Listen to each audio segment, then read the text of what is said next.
What I see is a form of vengeance. Welcome to today's lesson. Let's get into it. Thank you very much for your time, by the way. Now, for this one, I'd just like us to read through the 3 slides and then we'll discuss it at the end, because I think for this one it's a little bit better that way. So let's start. The world I see is hardly the representation of loving thoughts. It is a picture of attack on everything by everything. It is anything but a reflection of the love of the Creator and the love of His Son. It is my own attack thoughts that give rise to this picture. My loving thoughts will save me from this perception of the world and give me the peace the Creator intended me to have.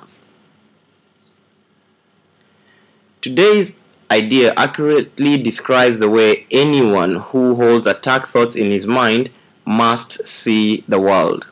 Having projected his anger onto the world, he sees vengeance about to strike at him. His own attack is thus perceived as self-defense.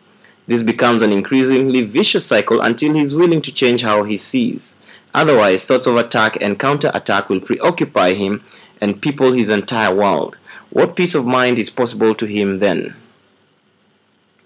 And the last slide before we discuss it. It is from this savage fantasy that you want to escape. Is it not joyous news to hear that it is not real? Is it not a happy discovery to find that you can escape? You made what you would destroy, everything that you hate and would attack and kill. All that you fear does not exist. This is quite a simple lesson today. What I see is a form of vengeance. In a nutshell, the cause is telling us that from our place of fear and separation, and anger, of course, that comes from that, we project that outwards. We project that fear and anger and separation outwards. That projection is obviously not from love. Now, once we perceive it after we have projected, remember, first you project. Remember, you see what you believe. In life, you always see what you believe. Now, so first you project a reality.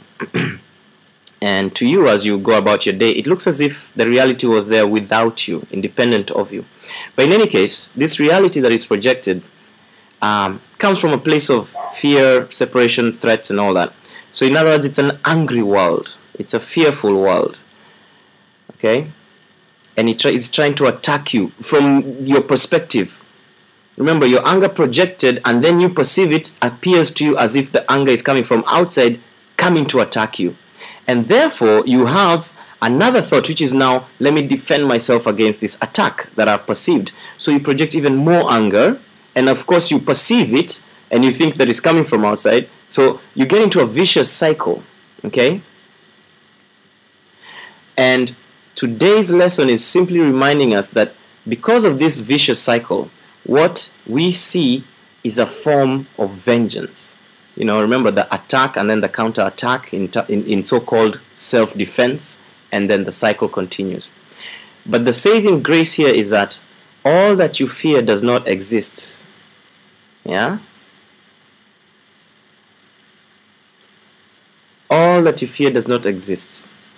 That is a saving grace. Okay? Because it is not real. So anyways, that's it's quite a deep but simple lesson, I think, for today. And I would encourage you to go ahead and just read the original material from the workbook down below this video, and do the practice as exactly as they have recommended that you do it. So those were my thoughts on today's lesson, and I thank you, and I'll see you tomorrow.